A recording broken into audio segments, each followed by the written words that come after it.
My mission is to help create 200 new multi-millionaire business owners. How? You'll do better when you know better. In my interviews, you'll hear from self-made millionaires, seven-figure business owners, authors, and world-class experts sharing how they did it so you can too without experiencing the same obstacles they did. Now, if you like this interview, please share it with a friend you think will benefit. They'll appreciate it, and I will as well. You can also connect with me on social media. Look for Daryl Urbanski, D-A-R-Y-L, Urban Ski, U-R-B-A-N-S-K-I, and add me so we can be friends. Now sit back, relax, and enjoy what I've prepared for you right here, right now. Hello everyone, thank you for joining us. My name is Daryl Urbanski, your host as always, and today we are joined by Lilian Ong, author of Women of Courage, Breaking the Fear Barrier, a book about ordinary women with extraordinary stories. And I've asked her to join us here today to talk about her new book and help us all overcome some of the fear, the anger, some of the quiet desperation we might be facing in our businesses right now that we're not willing to share with anyone.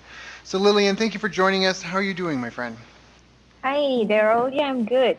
Yeah? You having a good day? Yes. Sun shining?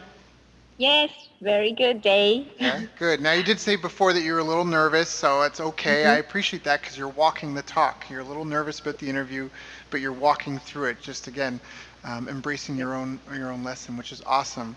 So before we get into any of that, though, what's your background? Can you share with the listeners? Like, how did you get started? Do you come from a family of entrepreneurs? Were your parents business people? Actually, I was a stay-at-home mom, and when I was younger, I do remember witnessing my dad trying out different businesses. I think there's this entrepreneur spirit in him. Mm-hmm. I remember that during my younger days. But no, I don't have any business background. I studied real estate management. I tried a couple of, I went into the corporate world a couple of years, and then motherhood calls. So I decided, because my son has a very bad eczema from scalp to toes, really infested with rashes. So, and I had separation anxiety. So I decided to quit my corporate job and became a full-time mom for 7 years before an opportunity actually presented itself in the interior decoration business, which I had no experience as well. Really? Yeah. Yes. I I don't even know how to register a company back then. Yeah, but I mean, I always wanted to. I knew that it would come a time when I want to go back to the workforce. The kids are growing up, so I just took that leap of faith and do it. Because my husband, it was an opportunity that my husband and his friend they were looking into, and they needed someone that they can trust to run the operation and all that. So yeah, I was the best candidate. So I went back to being a student, ground zero. I knew nuts about the business. So I did my own research. I went online to read up about sofa making, about designs, about everything and anything that I need to know about the trade. So I was like self-taught. Right. Yeah. Right. Which is excellent. The self-taught education is phenomenal because, well, first of all, if you depend on the education someone else gives you, like a formal like university, I mean, it's going to be outdated, right? Things move so fast. You have to be a learner to be successful in this business. So that's awesome. Yeah. I really got my hands dirty. I mean, I go to the ground and I roll up my sleeves and, ask lots of questions from the suppliers, the installers. I think they were like very irritated with me with so many questions. And so, some of the biggest challenges that you faced in building that business? Well, the learning curve was really, really very steep because, like I mentioned, I had no prior experience in this trade. So the greatest challenge was to first to learn the trade, to understand, because there are a lot of technicality involved as well. Because a sofa is just not a sofa. There's a lot of components that go inside the sofa, from the foam to the spring to the frame, what type of density. There's tons of technicality to actually pick up. So I didn't have a mentor. I don't have a business coach to guide me. So the learning curve was really very steep. In my real estate study, I do have a little bit background about accounts and, marketing, that sort of subjects. But again, in the real world, it's really quite different Different. from the Yeah. theory. Yeah. So, and to juggle with, because I'm a mom, so with kids, to really juggle and manage the time, so yeah, that was pretty challenging in the beginning, the initial years. So how did you overcome that? You didn't have a coach. You didn't necessarily know what you were doing. You had some theory that maybe was, disassociated from the reality of the business world. You had time constraint because you also were a mom and had kids. So you kind of had a double work day. How did you manage all that? Well, yeah, that was a good question. How did I manage that? You're like, I don't even know. I wonder that myself. Well, I guess it's really prioritizing and setting my intention. Mm, I was very clear with what I wanted to do, so to really plan out my time. I spend a lot of time in the evening, in the nights, Googling and studying, about the trade. It comes to a point where I had to actually engage support. I engaged a domestic helper mm-hmm. with the house chores. I'm no Wonder Woman. I can't be doing Right. everything. So I really set aside time, more of the quality time with my kids. Yeah, and yeah, really prioritizing. Yeah, with the time management. I love that you mentioned you got a domestic helper because I feel like a lot of people are afraid to do that. They're like, well, I'm not going to pay someone to do my dishes or do my laundry. I can do those things.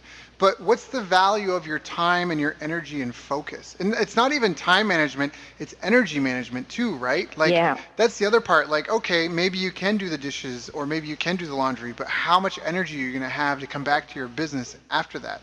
And I think that yeah. that's an important thing a lot of people don't realize. For me, something that was really valuable was when I was actually in San Diego and I hired Mm, a lady to come and do my laundry and clean, and it was so powerful because she would come in for 3 hours maybe once a mm, week and clean the whole place top to bottom, and I could have done that, but I would have preferred to spend my weekend off. And for a lot of people here, if you want to make $1,000 an hour, a lot of people listening, if you want to get to earning a yeah, thousand dollars an hour, then stop doing $10 or $5 an hour work. Like if that's something you can hire somebody else to be doing, then hire them to do it and focus on the higher level stuff. So I'm just glad to hear that. That sounds like that was a major breakthrough, was maybe being able to spend money to pay somebody else to do stuff to free up your time. yeah. I think that was like everything. I was like pretty organized, and but I having to delegate out and outsource. Yeah, you have to accept. Sometimes in our, I don't know whether this is our local lingo, but sometimes we just have to close one eyes or even close two eyes. It's not being done in my way. Yep, yep, yep. One of my first mentors said that to me. He said, Daryl, everyone is going to be a beta version of you. So you need to make sure that you've got training and checks and processes in place to make sure people are doing things the way you want them and to Hmm. manage them by the objective, not by the process. If they want to do it a Hmm. different way, let them, Yeah. as long as you're Yes. getting the end result. So yeah, I Yeah. love that So though. That's you got to close one eye, close both eyes. Yeah, and just hand it as long as the end result is, yeah, that's more over. important. So, what were some of the other challenges that you faced in this business? How long were you in that business? 9 years. 9 years, Yeah, right? 9 years. I just exit early this year, early Right. 2017. Yep. Congratulations. Yeah. Thank you. Successfully executed a nice priced exit, sale of the business, and freed you up to now do this book and move on to other things. But in Yeah. in 9 years, what were some of the biggest challenges that you faced? You talked about juggling the time and learning the trade, but in 9 years, you weren't Googling how to make sofas at the end of 9 years, were you? You kind of knew it all by then.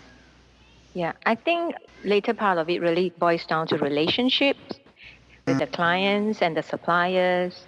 After the initial part, infancy period was, understanding the trade, the technicalities and all that. But after that is really the soft skills. that comes in. Yeah, building relationships. So because I'm nobody in the trade, nobody knew me. To be able to build a good relationship with my suppliers, I think that really helps a great deal in moving the business forward. Yeah, a great support because in interior decoration, there's so many components from the window dressing to the wall coverings to the floor coverings.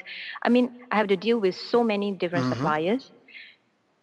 Yeah, and of course, on one side is suppliers, on the and having repeated clients, I think that really also helps a lot because people trust you, they will come back to you for the services, and learning also the other struggle that I had was to be willing to let go of because I provide quality products and services, you see. So there are always people who negotiate and, asking for discounts and things like that. So I must be willing to let go of certain to be ready to walk away. Yeah, because I will not compromise on my quality and my branding and Yep. yeah. So that was a bit challenging for me actually. Yeah, because you need the cash flow and Yep. but yet you want to maintain that brand image and yeah. Yep. So that was another challenge as well. So how did you manage? How did you, with so many different people, and it sounds like a busy workspace, how did you develop good relationships? Especially if it's like a superficial level, like maybe they're not your friends you're seeing every weekend and that. I mean, how did you build some of the, was there something you did on a regular basis? How would you know what I mean? Like how would you try to stand Mm. out with the suppliers and your customers? Honestly, I didn't really think about that. All I did was like just build a relationship with my heart, just Mm. being real and really connect with my suppliers and my customers. As for customers, I really try to understand their needs, and find out what is their issue, and it got so uh, intimate, as in they would share their problems, their family problems with me. Mm. It got to a stage where they're not just clients, they are friends.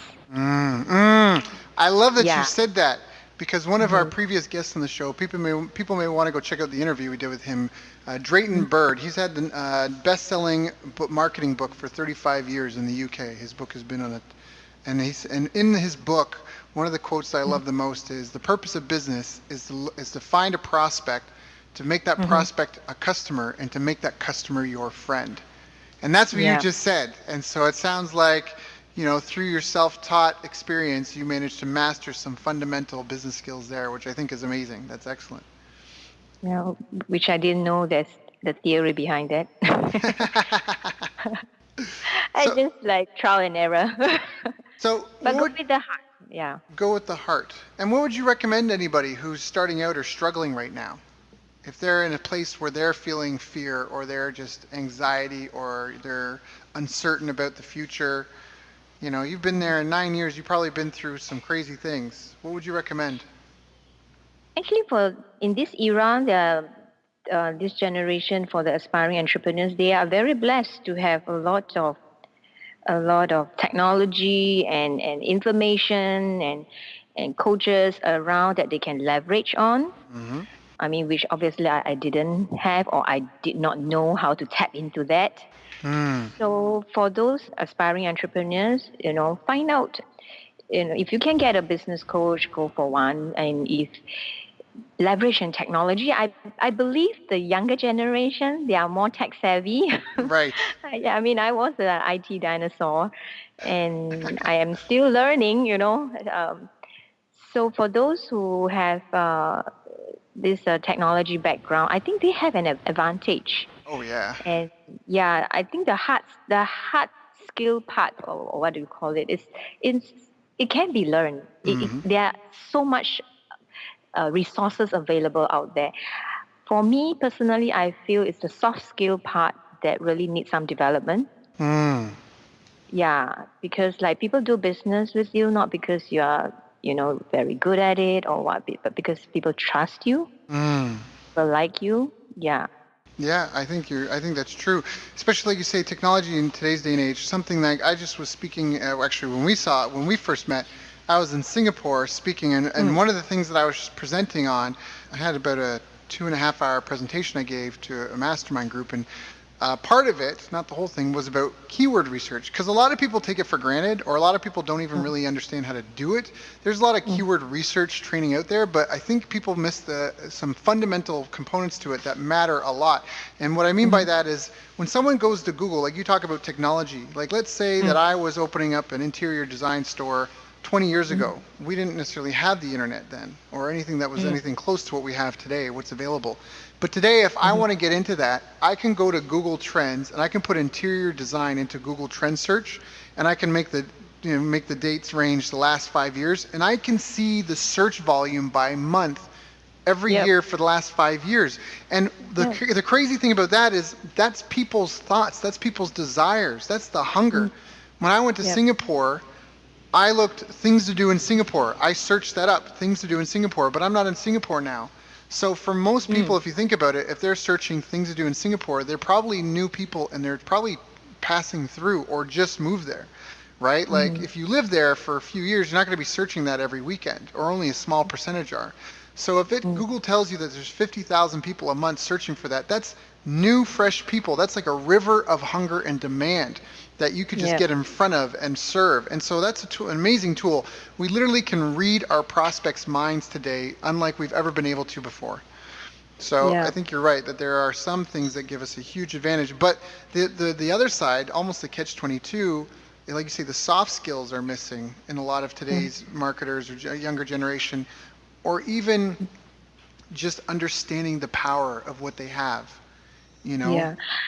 Yeah, I there's one thing I want to add though, like experience, Hmm. the whole experience of it, the service experience, because we can really leverage on the technology, but on top of that, is creating that customer experience. Hmm. Because yeah, there's so many powerful technology available right now in the market, Hmm. but how do you create that experience for the customer? Hmm. Yeah. That's right. Create a customer experience. That's Mm. uh that's Starbucks. That's what made them great. They weren't just selling Mm. coffee. Yep. They sold a coffee that was 2-3 times the price of their competitors because they gave you an Mm. experience, the nice atmosphere, the comfy place to sit down and work. At least it used to be. Now they Yeah. just want you out there, but yeah. This customer experience thing is I learned through my business, like from one, especially I will never forget her. This one particular customer, she had actually went to 5 different stores, Mm. 5 different vendors, getting quotations and all that, and I'm one of the higher priced quotes Mm-hmm. that she got. But she told me in my face, she said, Lilian, I come to you because I like you. I like the way you serve, and she just liked me. Mm-hmm. and and the whole experience of the whole process and the whole experience is draw her back. The Mm. other companies that she mentioned, they were all bigger names. They were all bigger names, and yeah, they have the bigger strength. I was a new kid on the block. Yep. But you were able to connect with her better in a way that others couldn't, it sounds like. Yeah, so yeah, that was one takeaway that I remember. So now, I want to say, like, do you feel that there are any habits that you developed over the 9 years of running your business that really helped you be successful? We've touched some key things: building relationships, developing soft skills, creating a customer experience. Do you feel that there are any habits that you had, like on a weekly, daily, or monthly, or even annually basis, that you feel really helped push you to the point where you could build a business that you could sell and walk away from? I have the habit of reflection. Mm. Taking time to reflect. Mm-hmm. Yeah, and find out what I did, what worked, what didn't work, and yeah, and if what works, yes, I continue to build on it. What didn't work, I brainstorm with my team to find the brainstorm for ideas and how to move forward, how to grow, how to make it better. So be consistent. I remember I was pretty. I mean, I'm still consistently doing reflections. Yeah, that is one habit that I thought is very important, because we may always be caught up in the race and just speeding through, but yeah, you won't know that you're not doing something right until you crash. Yeah, Yes. so it's a good habit to take time out and yeah, reflect and do a self check, like a pit stop. Yep, yep. And just kind Yeah, of check where you're at. No, that's a good one. yeah, Stopping, taking time to reflect, because it's so easy to get lost in the busyness of the day, or in worrying about, am I producing enough? Am I keeping it, am I doing enough? Am I on the cutting edge? Am I this? Am I that? But just to stop and think and reflect, and even just make sure that you're in sync and in tune with what you're doing. I think that's a great tip. yeah. Mm. So, your book is a collection of stories, is that correct? Mm. It's all these different stories of extraordinary women. What's one of your favorite from the book, and why is it so empowering for you? Well, um, this book actually, just give you a little bit background, that I actually struggled to embrace the title.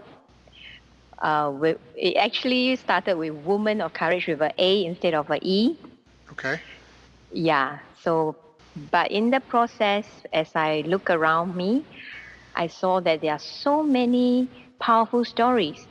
The friends that the friends that are around me, and that's when I started to rethink about the title. Mm-hmm. Yeah, and to interview all these women and their stories. And the interesting thing is, the stories that I gathered, they they sort of flow nicely into the chapters that I was uh, planning, Mm-hmm. as in my life, my seasons. Firstly with embracing motherhood, Mm. and then because I wasn't ready to be a mother, I, Mm. I I married young, and I gave birth young, so I wasn't ready to be a mother. In the process of embracing motherhood, and when talking about motherhood, mine was just having challenges with the pregnancy. It was a very challenging pregnancy. I only got out of bed to throw up and to go for glucose drip and gynae checkup. I was very weak, so most of the time I was bedridden. And but the other ladies that I interviewed, they had reports of their kids, their babies, diagnosed with Down syndrome or Edward syndrome, or their water bag actually burst before the due time. Mm. Oh So they no. were at the verge of, they were struggling with losing the baby before the baby was born. Yep. So in comparison to their experience, mine was like peanuts. Yeah. Right. Yeah. Yeah. There's But in always. life is the same thing. Sometimes when we are so micro, we are so focused on our own problems that it seems so big. But when you start to listen to other people's stories, like, oh my, why am I Yeah. complaining? Yeah. What am I doing? I don't have anything to complain about. Yeah. Mm. So Mm. of course, there's the motherhood, and of course there's also the courage to face adversity. Mm-hmm. So there are some who are facing illnesses, chronic disease, and cancers, and cancer survivors, and different challenges in terms of the illness. And there's also a couple of them uh, who are entrepreneurs, mompreneurs, I call Mm-hmm. them. Mm-hmm. Mm-hmm. Yeah. And there's one lady that I was very, very inspired. Is she had to take over a funeral business overnight. She's actually one of our So Rich Woman ladies. Her husband was sentenced to almost close to 20 years jail term, Wow. and he was running a funeral business. It's like a Yep. man's business. Yep. But for her, she had to, the crisis didn't break her, but the crisis brought out the strength in her. Mm. Overnight, she got to take over the business, and she had to learn to bring the corpse, the body, the deceased body, and and the embalmment and all that. It's like That's a I was, yeah, I yeah, was like, whoa, that's courage. yeah. And she has very two young children. I That's mean, sweet. there are people who can just, I give up, or there are people who can't handle the crisis and they just jump. Mm-hmm. Yeah, they Yeah, don't but have the she skill did set it. to. They don't have the Yeah. skill set to cope with that. So, what did you, through these stories of these women, what are, like, if people here are listening, because I mentioned this at the start, for a lot of business owners, it's not, business is a funny thing because a lot of business owners are living quiet lives of desperation. And what I mean by Mm-hmm. that is they can't share their problems with anyone because it's just them.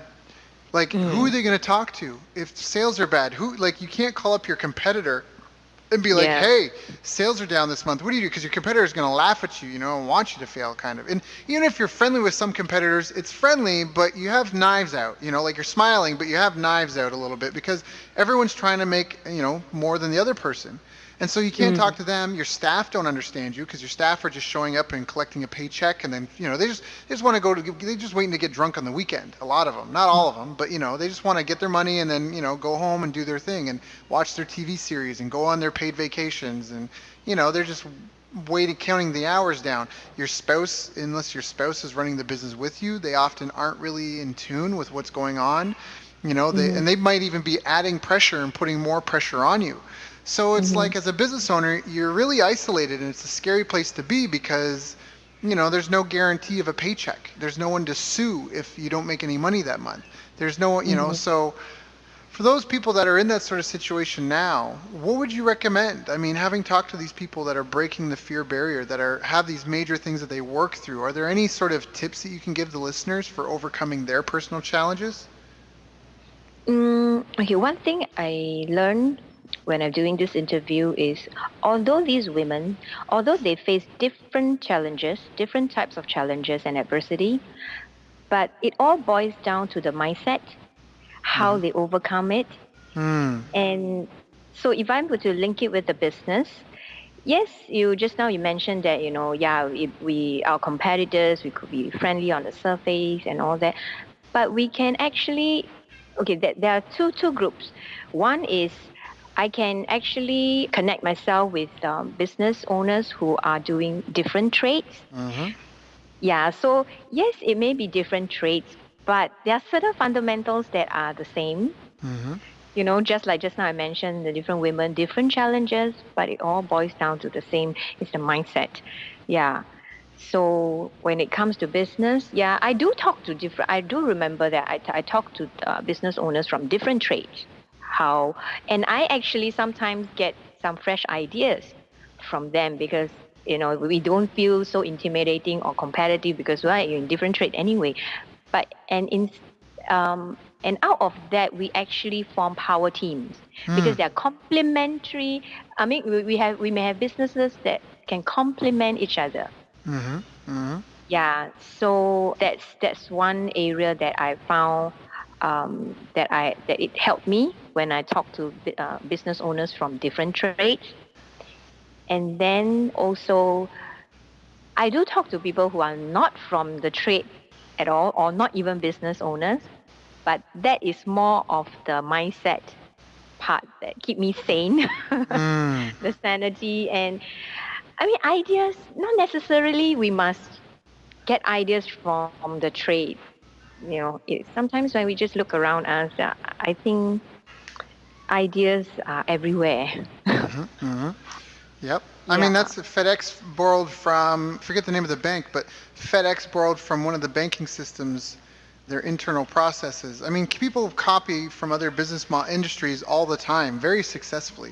If it works in one Mm, industry, that's a big thing. A lot of people think, oh, but my business is different. And it's not. In a lot of mm, cases, it's not. A business is a business is a business. It's about finding mm, customers, nurturing and educating them to a point where they're ready to engage with you, mm, assessing their needs, finding the Yep. right fit for your product or service or turning them down. I mean, there's a lot of the same structures and framework there. And for anyone listening to this, there's no bean counter in the sky. There's no person that's predetermined how much money your business can and cannot make. It's really up to you, and it's about the industry that you're in. There is some things that are out of your control. Like if you were in the newspaper business, when blogs came out, like Mm-hmm. you had to be careful Yep. because, right, that's gonna. So there are outside forces that implement, but there's still. I mean, there's newspapers that have survived, so it's Mm-hmm. not like there's no hope and no options. So Yep. there's just it really is about your business model and how you've structured things and how and is it ready to scale? Do you know where your market is? There's a lot that goes into it, but it's not very different from industry to industry. So Mm-hmm. I You think need to that's. keep evolving. Yeah. And you mentioned mindset, and there was a great book Mm. called Mindset, and it talked about two different types of people. And one Mm. was identified two different states of mind, and it made a clear case for these two definitions, and that some people have a fixed mindset. And so Mm. people who have a fixed mindset, they live and they are something that happened in their past. So let's say, in high school, I don't know, you won the talent contest and that was really important to you. So you carry that with you for your whole life as proof of your ability. And that one event in the Mm. past, that fixed event in time, you draw confidence from for all your future events. But the flip Mm. side is if there's an important event that you fail, then all of a Yep. sudden that defines who you are. And Yep. then it can be it can be shattering to people, and it makes them afraid to try and reach bigger. But then there's another group of people who have a growth mindset where they don't see failure as a fixed event, they see it as a learning process.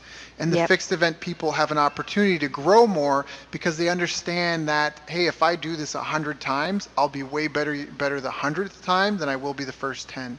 And Mm-hmm. I'm just not there yet. Maybe I need to be, some new training partners. Maybe I need a new coach or mentor. I mean, you Yep. mentioned getting a business coach or mentor before. That is so important because no one's Mm. made it to the Olympics without a coach. I don't think there's a Yep. single person in the history of the world that ever did anything at a world-class level without a coach. Mm. None of us really ever figured out how to ride a bike without someone kind of helping us. Yep. So that's a really important thing. So I think that mindset piece is really important because so many people defeat themselves. Like the world is full of opportunity.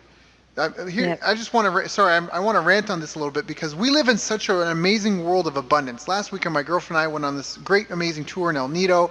Beautiful, like snorkeling with these amazing fish. I mean, crystal blue water, white sand, amazing tropical paradise. And you know Mm. what? We didn't have to pave the road from where we live in Palawan, Puerto Princesa. We didn't have to make the road from here to up there to El Nido. We didn't have Mm. to figure out how to make a combustion engine and how to design a van and a car. We didn't have to like build the boat that you know what I mean, that we went on. We didn't figure Mm. out how snorkeling works and how to make goggles and fins. We didn't have to figure any of that out.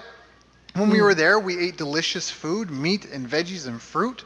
And none of it did we have to grow. None of it did we have to kill and prepare anything. It was all just provided for us. We live in Mhm. such an amazing world of abundance. Right now, you and I are talking from across the ocean. Do you know what I mean? Yep. And I didn't design the internet. I didn't figure out how to make a headset that would convert my voice into ones and zeros and send it across the globe. They're like, it's just, Yep. but people often don't. They focus on the scarcity. And the problem is Mm. if you only focus on the scarcity, where your focus goes, your feet follow. And that's Yeah. why the mindset, like you mentioned, I just wanted to explain it because I get it and I know what you're saying and I think it's brilliant.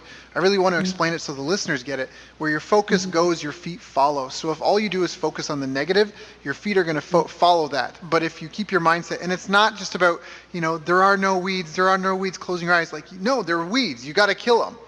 But your focus needs to be on killing the weeds that are growing in your garden. Or if you just ignore them, they're going to overtake everything. So you can't ignore them, but you have to have the right mindset about it. You can't be defeated like, oh, every time I pull out a weed, a new one grows up. No, it's a battle. That's the whole thing. You wake up Yep. and it's a battle, and you got to enjoy the process. So anyways, Yep. I'm going to it's your interview. I didn't mean to take the mic there, but I think that's a really important point, that mindset, because when I am in Yeah. martial arts school, I would see people lose matches before they even started.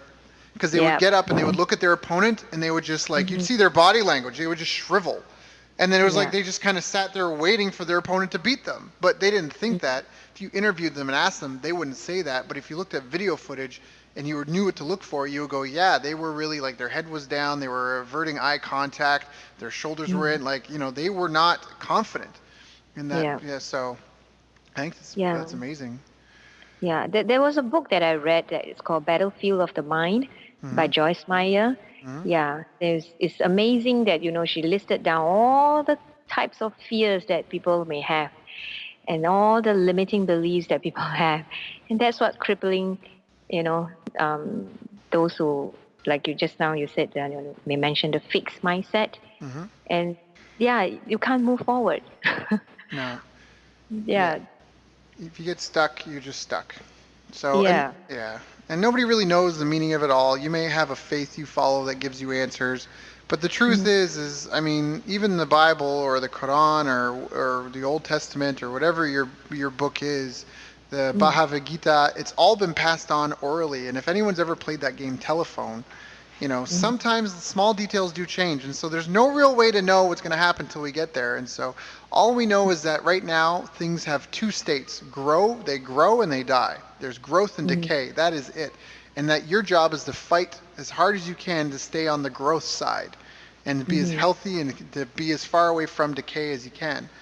And that's got to be, you have to have a growth mindset. You can't be like, oh, I stubbed my toe. My toe is now forever busted. Like, no, it hurt, whatever. Pick yourself up. It'll feel better in a couple days. Keep walking. Yeah.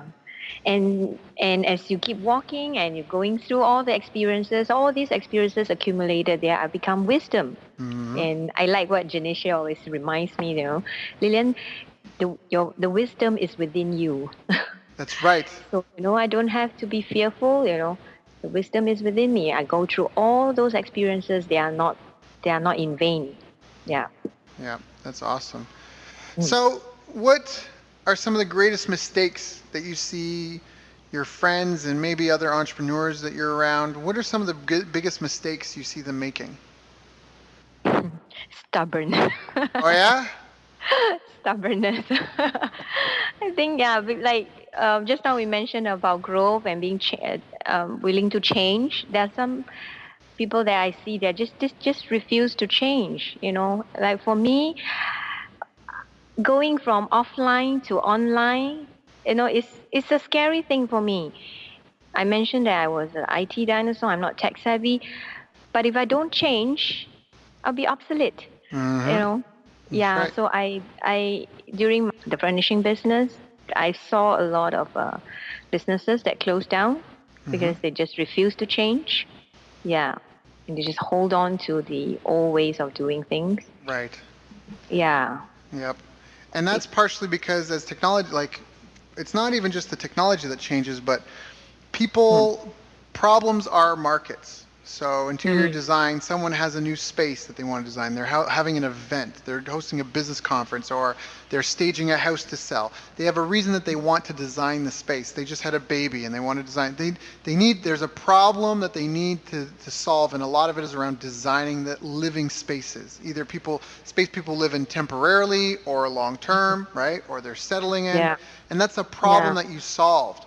But people want to solve problems bigger, better, faster, stronger. And so that's what happened to newspapers. They forgot what Hmm. problem they were solving, and they thought they had a monopoly over delivering wads of papers with stories that had advertising in it. They thought their business was selling advertising to businesses, Mm, but they forgot about the end user, the people reading the newspapers. And so as soon as yeah. blogs came out, I mean, that's why the newspapers that survived, they became user friendly really quick. Hey, let's Yeah. deliver these news stories to you online in a format that's easy to digest, in better real time, more up to date, in a more consistent schedule. Don't necessarily need to wait 24 hours, because blogs are like real and they're people's personal stories. And so Yeah. that's where problems are markets. And so I love what you say, like they're stubborn, they won't change. And the problem is like if you're selling, fax machines, I don't, Mm, that's a dying industry right now. Like yeah. it's not a good. And if you won't change, if you're not willing to get on with smartphones and computers and 3D printing and the internet and that sort of thing, I mean, Yeah. where are things going? What Yeah. problem does your product solve? Are you still solving it the best way? Is somebody, yeah. So That's Yeah. extremely powerful. Even during, I mean, because I studied real estate, so like what I can relate to was like even the developers, they have to see what the market trend is like. Hmm. There was a period of time where, smaller apartments were highly in demand.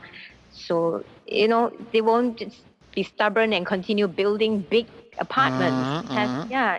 There was one time I remember the shoebox apartments, and as the trend shift, they shift. Hmm. So you just need to catch the wave, and yeah, if you just remain stubborn and refuse to change, then Yeah. yeah. And it comes down at the end of the day, it's about serving people what they want. It's about helping people with Yeah. their problems. And that's a really common thing. And it kind of goes back to that keywords research stuff that I mentioned before, just Mhm. because a lot of business owners just want to do what they want to do and they Mhm. don't think about the end user and how they're going to benefit from it. And that's when you look up the word entrepreneur in the dictionary, it says a person who organizes a business or businesses. What it doesn't Mhm. say is the person who answers the phone, mops the floor, does the bookkeeping, cleans the toilet, makes the Mhm. sign, does the taxes. It doesn't say that. It's a person who Mhm. organizes it. So I've Yeah. been recently encouraging a lot of my clients to think of teams of income as their business. Mhm. Don't just think about a business, think about having a team of income. A team Yep. where everyone gets together to solve a problem that one person alone can't solve easily. Yep. And that Yep. that team collectively can charge a higher fee than any one person could. And then it's Mhm. shared. And the person who organized the team, they're the captain. That's why they get the largest share, because they're the reason why the team even exists. And to think about Mhm. business more like that and not as something you do, because then you're too caught up in what you do. And it's just a revelation I've had recently, something I've Mhm. known, but there's different levels of knowing. I've Mhm. worked with a lot of teams, but it's something that I'm really getting on a deep, deep level, like a gut level, Mhm. and I think that's important. Right. So how was the exit of your current business? I want to ask about that. How was the process? What were some things that you learned through that? If anyone here listening could potentially benefit from it, was it a scary experience? Was it fun? Was there anything that you would do differently? Well, okay. First of all, I sold the business to an interior designer. So he was looking to expand his business. So my business was a really great jump start for him because everything was there, the infrastructure, system, database, everything was in place. So it's like just extending a different department for him. Right. But what was challenging for me was like it was my baby, and I really want to grow the company, the business to another level. But I honestly, I'm not an interior designer. I'm not an interior decorator, and so I do see some limitations on myself. But that does not stop me from preventing the company from growing. I don't want the company to stop growing because of my limitations in certain capabilities. Hmm. Yeah, so being willing to let go and let the company grow, that was more of a emotional and psychological Right. struggle.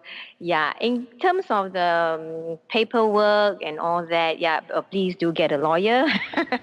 Mm. Yeah, get the experts in all the legal matters, because there are so many that questions that I do not know what kind of questions to ask in the first place because I've Mm. never sold a business before. Right. So having an expert's advice helps, and it helping me to see the different scenario that may happen if this doesn't take place, what happens. Right. Right. Right. Right. So gets legal advice. Mm. Get some legal advice. That's a good tip. That's really a good tip. If small businesses as can really get yourself into trouble, yeah, I think it's best to get everything black and white. Yeah. Right. Yeah. Two lessons there. That businesses use contracts. Like you said, it's in black and white. It's very clear. That way, there's little confusion. And the other thing is that by going the cheap route instead of just paying for it, like often if you knew the hassle it was going to be to try and save a few dollars, you would understand the value of expertise. You Yeah. know, if you knew that it was going to be, like you said, that you were going to get ripped off, that you were going to have to try and sell it and have 4, 5, 6, 7, 8, 9 buyers come through, and you're going to waste all that time and have to start over again and again, and you know, because you didn't know what you were doing, or because you didn't consider how complex it might be, to just pay that check and, you know, just write that check and just have that be taken care of. Yeah. Again, it comes back to that abundance thing. People don't think about what they're saving or what they're preventing. They think about what they're spending Mm. and that anxiety. So really powerful. Really powerful. So, Lillian, you've shared so much with us, and I appreciate how candid and honest you've been with your story. We talked about even how you got started from having to teach yourself the entire Mm-hmm. business to some of the fundamentals that helped you build it, to some of the challenges that you faced and had to overcome, and your friends have had to overcome, to some key Mm-hmm. principles that I think would be valuable to anybody at any stage of business.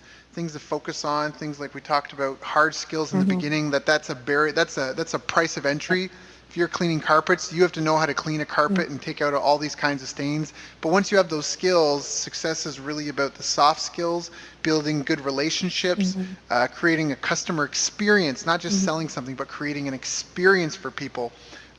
Developing someone's mindset or developing your own mindset, your staff's mindset, how that can be a limiting factor for all of us, and how having a support network of people to rely on, if that's a business coach, being willing to pay for that, if it's a lawyer, if it's friends that you can turn to, but having something in place. Is there anything that I didn't ask you that I should have asked you? Wow, you have a lot down. Yeah, you have covered most of what I've said.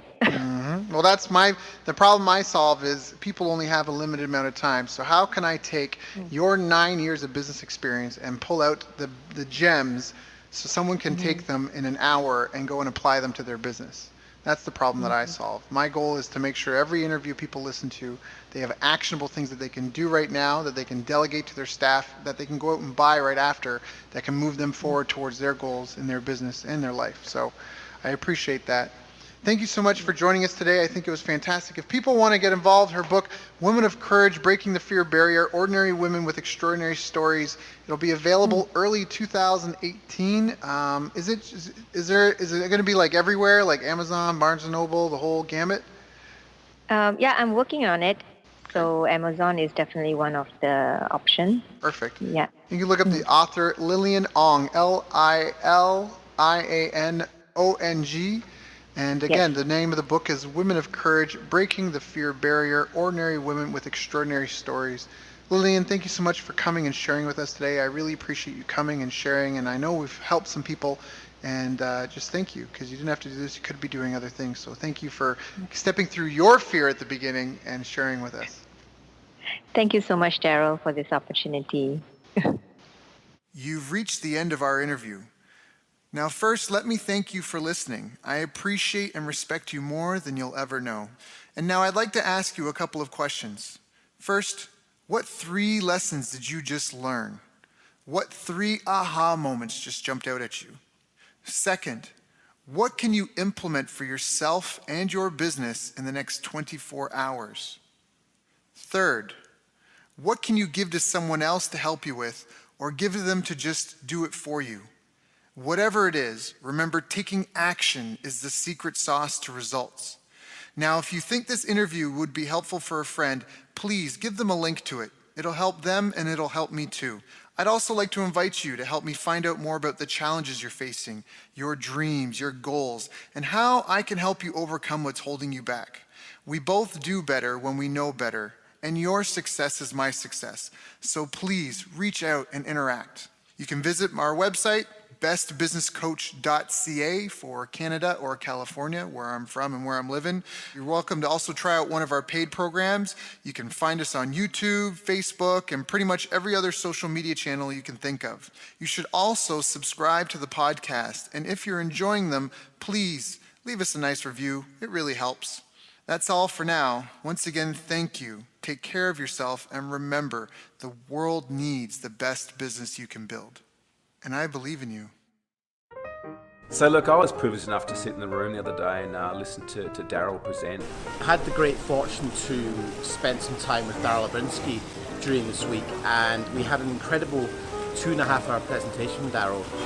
Daryl was amazing. I got so many little nuggets of wisdom. I hadn't heard Daryl speak before, but what struck me from his presentation was He is one of these hidden masters in the internet marketing world who's worked on some pretty incredible launches. Daryl has a ridiculous amount of knowledge. Daryl Urbanski's presentation was absolutely great. I really loved it. an incredible knowledge of numbers. He is a very articulate, very knowledgeable, very advanced marketer. Well, he talked a lot about keyword tools and how to research your niche. So it really created a lot of predictability around moving forwards in our business with the marketing and sales aspect, which is so important to any business to really see it grow. Where he walks you through step by step.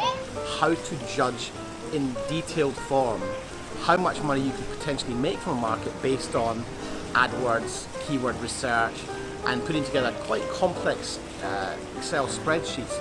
And what I took away from it is not only understanding your niche market, but also looking at and breaking down and going, am I working with the right niche? Is there enough demand there for me to be able to reach my goals? And doing that hard research. There's a lot of gurus out there that present you a lot of the why and the what, but they don't necessarily give you the how. And what I really found with Daryl's presentation, there's no holding back. There was no holding back the screens or the curtains. Like, everything was given to really assist us. His feasibility and due diligence is incredible, and he was able to show us in a really short space of time how to cut through the overwhelm. You're giving us the exact tools that we can use to test something before we even go to start testing it by spending money on it. One of the biggest nuggets that I got out of his presentation was that when people pay, they pay attention, and when people pay a lot, they pay a lot of attention.